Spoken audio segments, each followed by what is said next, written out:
Hi, brothers and sisters. This is Toby Eunice of Garage Prospecting. Thanks for joining me for the mining of this bag of Misskimmoson's pay dirt. And if I remember correctly, they call this the Blue Tundra Delight. Comes from a claim near the Arctic Circle in Alaska and contains a guaranteed 1 gram of gold. And we have mined one of their bags before this, and we indeed did get the 1 gram plus. And I remember it being rocky and having a lot of different materials in it. You'll see it when I pour it out here. And it's got all kinds of stuff in it.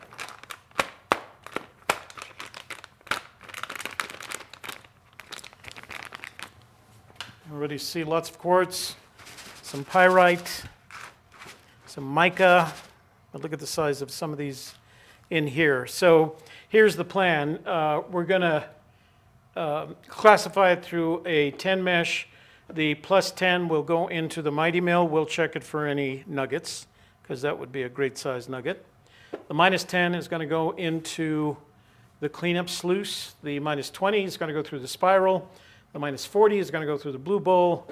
And the minus 60 is going to go through the Miller table. Okay? So that's the plan for this. Now, I remember them, the folks from Misskimmoson, they have a name, it's a mine name, saying that when I first tested it for black sands, they said I shouldn't be finding any black sands in this material because it's mining material. So I did run it. I remember running it through the, yeah, there is a little bit of stuff out there, and it's pretty good size. You can see it's good-sized hematite and magnetite. I mean, look at the size of that. I'm trying to see. You can hear it. So there is, maybe it's not black sand per se, but it is pretty good-sized black material. So I think what we're going to do, look at the size of that baby. So again, we're going to put these through the mighty mill to see if there's any gold inside of them. So, yeah. All right, as we get through the different classifications, I will check each one for magnetite. So let me start the process here. I'm not going to put you through the worst of it. I'll show you when we get done and what we're going to do next. Okay? See you in a bit. All right, guys, before we proceeded to the classification, I wanted to share a couple of things with you. First of all, I wanted to share these plus 10 pickers that I found. I'm going to set them aside so that we can weigh them later on in the evening. There might be more material in there along with some gold-bearing rock, but we'll find all of that when we put it through the mighty mill. So, and I'll explain that in just a minute. Let's also take a look.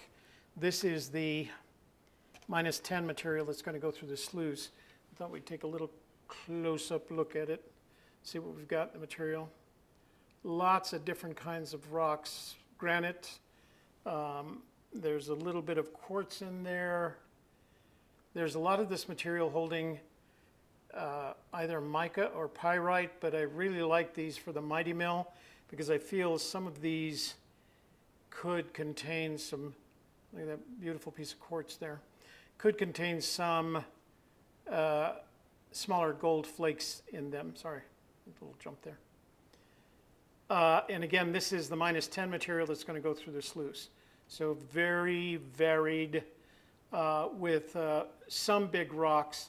I thought I saw some quartz crystals in there. Yeah, there they are. So yeah, a number of those very, almost glassy quartz crystals right there. So minus 10 is not quite sand-sized. It's just a little bit bigger than sand-sized. So lots of colorful rocks. It looks like it came from, mine tailings or something like that rather than a location with a lot of sand in it, because sand you'll see a lot more quartz, especially the crystalline quartz. Now see that rock right there? I mean, it's orange from iron. It's got some sulfides in it. That's what the black is. It's got some quartz in it. Well, all of those are indicators that that rock might have some gold in it, and that's why I want to put it through the Mighty Mill. All right, but if that was a 6-inch sized rock, I'd say let's make a claim here. Well, it wouldn't be that easy, but that's what I'd be looking for. The iron discoloration, the orange discoloration, quartz, the black sulfides, you know, mash this up, and I'm going to bet there's going to be some gold in it. So we'll see when we do put those rocks through the Mighty Mill. We might even put them through the Mighty Mill separately. All right, let's get on to classifying. All right, here's what we're going to move forward with. This is the +10 material. I did pull those two, can you see them? So I can do this without spilling it. Those two pickers out of there. But this material is going to go into the Mighty Mill because I believe there's gold-bearing rock in there. This is the -10 material. That's what we looked at under the microscope, a big variety of rocks. And it seems to me like it would come from a mine rather than, you know, just filling bags with sand. This is the -20 material. That's going to go through the blue bowl. Through the blue spiral. The -40 material is going to go through the blue bowl, and the -60 material is going to go through the Miller table. And we have a whole bunch of that -60 material. It's skated through. Now, I did test, and, you know, I don't want to make a big deal out of this, but there is magnetic material in each one of these cases. You'll see right here.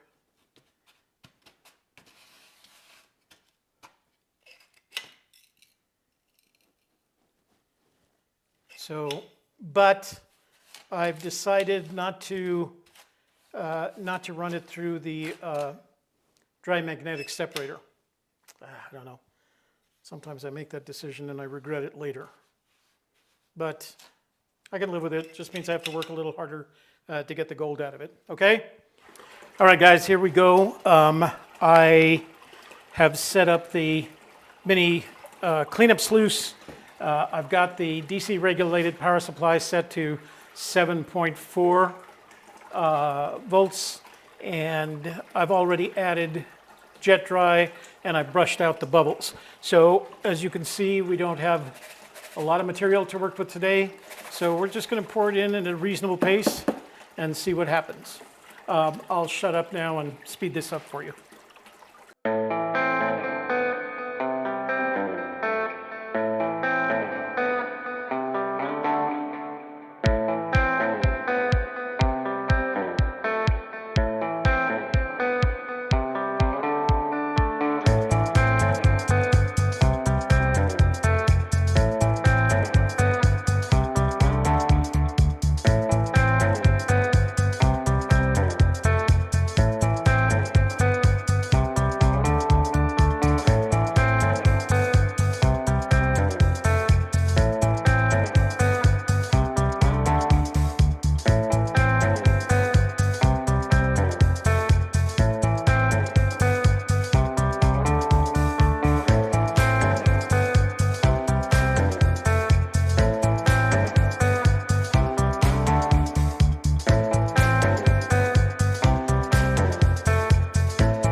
Okay, as you guys can see, some pretty good sized flakes in there. It's really hard to pan because of this black material. It's very heavy, whether it's magnetite or hematite. It's definitely heavy, and it just wants to compete with all that gold. I will get a close-up picture for you as soon as I get it cleaned out, and then we'll go on to the next step, which is the blue spiral.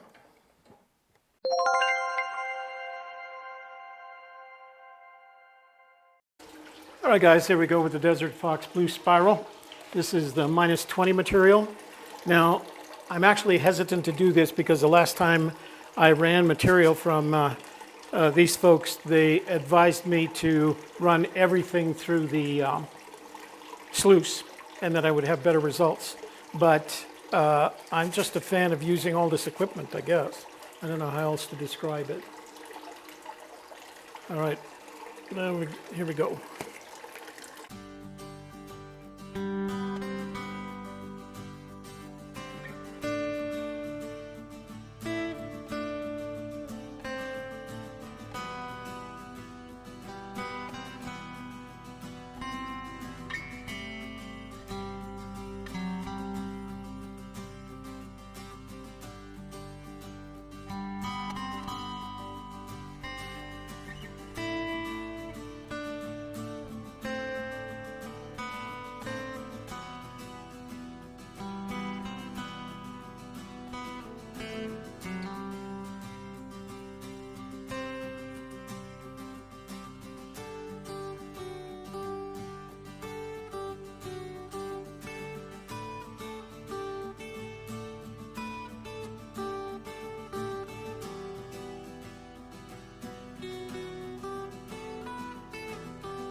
All right, we got some gold. Let me clean it up, get this black material out of it, and I'll take a picture for you.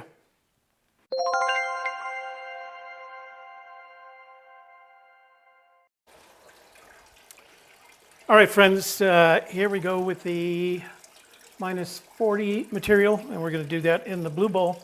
Blue bowl is level right now. I'm going to turn off the water. We've got the regulated power supply at 6.8 volts. We may have to turn it down once we add the material.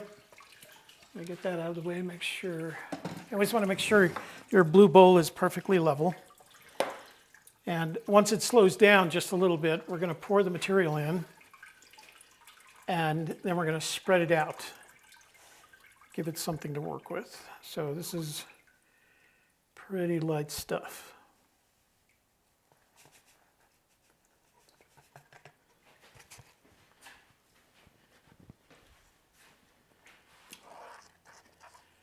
Now, although you do see some stuff floating on the top there, that's just going to be lightweight, kind of organics and things gathered together. This is the same water that I started with, so there's jet dry in it, so we shouldn't have any floaters. Let me add just a little bit more to make sure.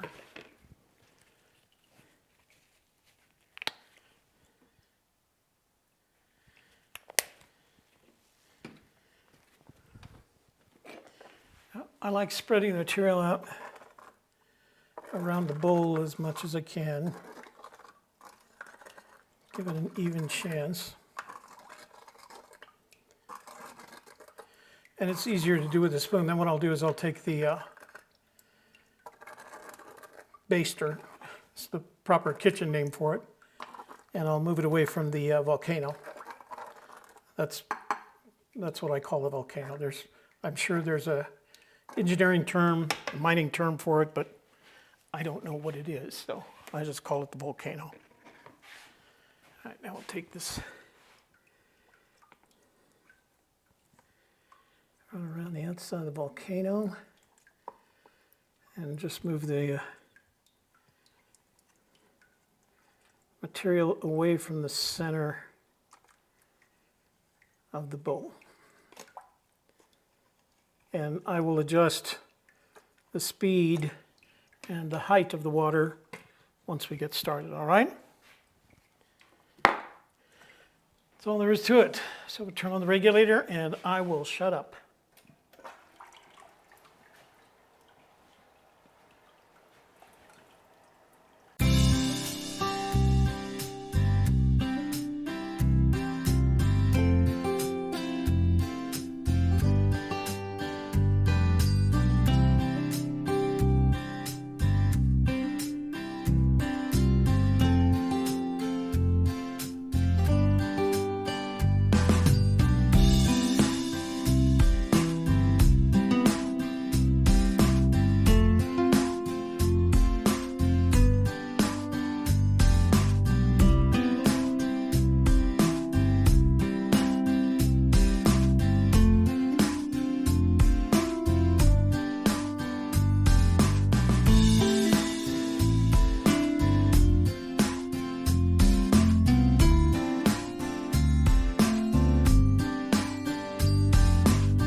So you may not be able to see this because of the light, but here's what I've learned about the blue bowl. Number one, actually, this isn't part of the blue bowl, but set this right. Once gold finds its place on the bottom of the blue bowl, little happy little home, it stays there. If it starts to move, I turn down the force of the water. I think I had it at 7.0 by the time that I was done. Now, this particular material not only has some heavies in it, but it's got these large rocks. But we've got a nice little stash of gold right there that it collected.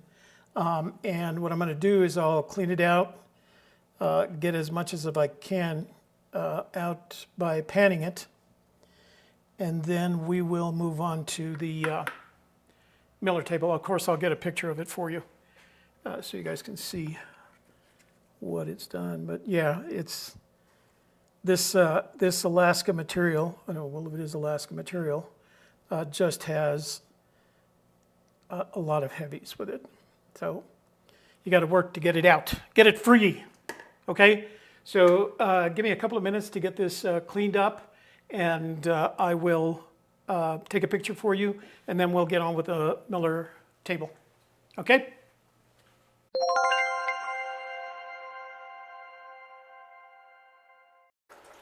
All right, guys, here we go with the miller table. And I have the pitch set to, I like to call it angle of attack, set to 4 degrees.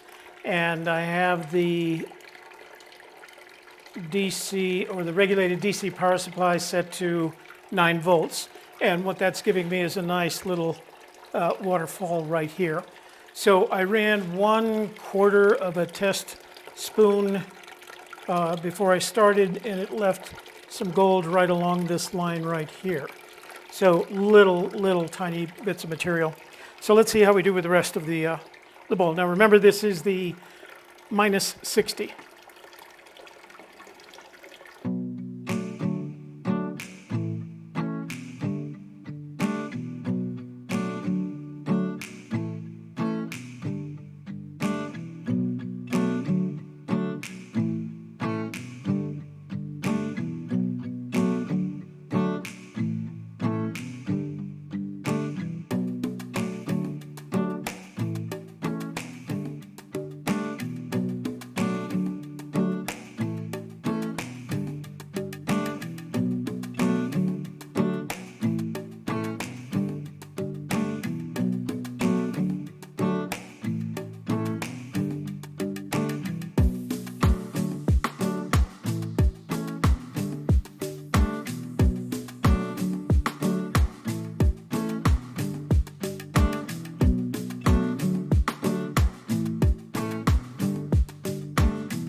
I don't know if you guys can see it with the light, but what I'm going to try to do is brush up all the rest here, little pieces, and I will take this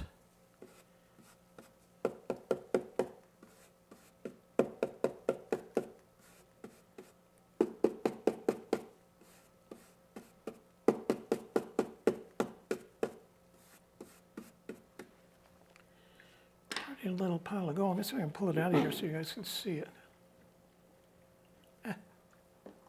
Oh, that was dumb.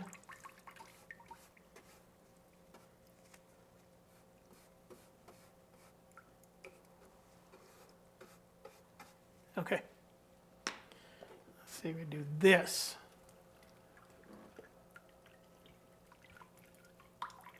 Can you see it right there? Anyway, I will clean it up and get a shot for you under the microscope. Under the scope, and then we've got everything. We can weigh it up and then take a final look under the scope. Okay.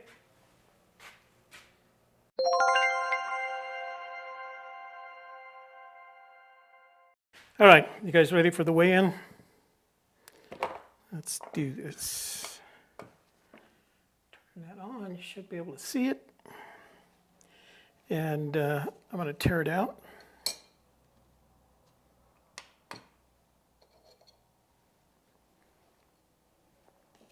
All right, so this is everything but the +10 pickers that I pulled out by hand.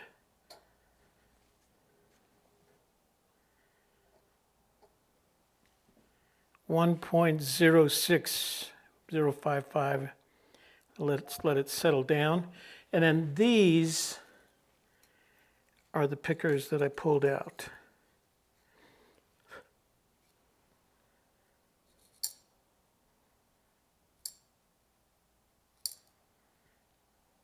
.33. So about a third of the gram more than was promised. And the last time I mined a bag from Misskimmoson Blue Tundra Delight, the gentleman who mines it up in Alaska said that I should have used the sluice rather than all these other products. So what I did this time is I saved the tailings from every one of the processes, from the Cleanup Sluice, from the spiral, from the blue bowl, and from the Miller table. And I don't know whether I mentioned to you before, but I just bought a combo dream mat for my bigger sluice, the aluminum sluice. I've already installed it. And what I'm going to do sometime during this week, hopefully by Friday or so, I'm going to take and run those tailings, process those tailings through the aluminum sluice and that combo mat to see if we can produce anything else. But we're over the gram that they promised, and I think the next thing to do is probably take a look at it under the microscope. Here we go. This is it. This is under the microscope, of course, and I wanted to show you something and why I think this is so challenging. So that was probably the biggest nugget, the biggest picker that I found in the +10 material. And that was visible, you know, naked eye visible. But you can see right next to it is that flour gold that came out of the Miller table. And then just below it, you'll see that medium-sized gold that came out of either the spiral or the blue bowl. And I think that's what makes this so challenging, is that is the variety of different sizes. I mean, you would, whether you're going to pan this or run it through machinery like I did, you're going to have to classify it first, because it is, as I said, 9.5 out of 10 challenging, and I'm gonna say that, I don't know, 2 points of that is based on my lack of experience. So, but it sure is pretty, isn't it? Alaska gold. I'm not going to say that we're the first ones to see this, because when I do get some pay dirt, I have to assume that some of it may come because it's packaged in a way to guarantee the gram. Thanks for watching, guys. Hope you enjoyed it. If you have any questions, please put them in the comments. I'll be happy to answer them to the best of my ability.